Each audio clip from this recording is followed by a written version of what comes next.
અમદાવાદના સાઉથ બોપલમાં પાણી ભરાઈ ગયા. ગટરના પાણી બેક મારતા વાહન ચાલકોને અહીંયા મુશ્કેલી પડી રહી છે. તો વરસાદી પાણીમાં ગટરના પાણી ભળતા રોગચાળો વધશે.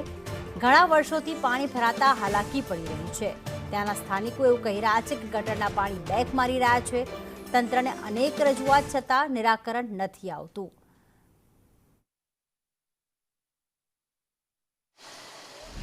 સ્માર્ટ સિટીની ગરવી વાસ્તવિકતા સામે આવે છે કે વરસાદ તો વિરામ લઈ લે છે, પરંતુ તંત્ર એક સાથે ત્યાં તેર તૂટે તેવી પરિસ્થિતિનો સામનો કરવાનો વારો પ્રજાએ આવતો હોય છે. અમદાવાદના સાઉથ બોપલ પાસેનો જે વિસ્તાર કે જ્યાં વરસાદે તો વિરામ લઈ લીધો છે, પરંતુ પાણી ભરાવાની સમસ્યા યથાવત જોવા મળતી હોય છે. ત્યારે બીજી તરફ ગટરના પાણી બેક મારતા ચારેકોર વરસાદી પાણી ઘૂંટણસમાં ભરાઈ જાય છે. વાહન ચાલકો દર ચોમાસે હાલાકીનો સામનો કરવો પડે છે અને તંત્રના અધિકારીઓ છે તે અહીંયા વિઝિટ તો ઠીક, પરંતુ અહીંયા જોવા પણ નથી આવતા તેવું રાહદારીઓ છે, વાહન ચાલકો છે તે આક્ષેપ કરી રહ્યા છે.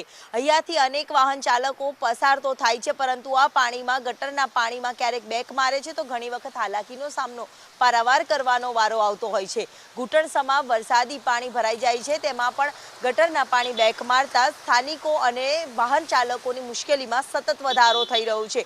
ત્યારે આ તમામ પ્રકારની રજૂઆતો સ્થાનિકો દ્વારા કરવામાં આવે છે, પરંતુ તંત્ર દ્વારા કોઈ પ્રકારની કામગીરી નથી કરવામાં આવતી તેવા વાહન ચાલકો છે તે સીધો જ આક્ષેપ કરી રહ્યા છે. કેમેરામેન પુખરાજ શર્મા સાથે દિવ્યા ચૌહાણ, સંદેશ ન્યૂઝ, અમદાવાદ.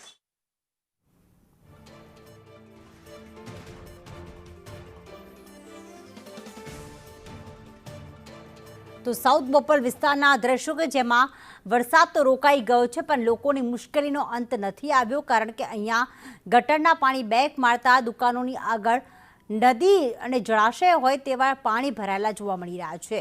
અહીંયા વાહન ચાલકોને મુશ્કેલી અને સ્થાનિકો કહી રહ્યા છે કે અમને રોગચાળાનો ભય સતાવી રહ્યો છે.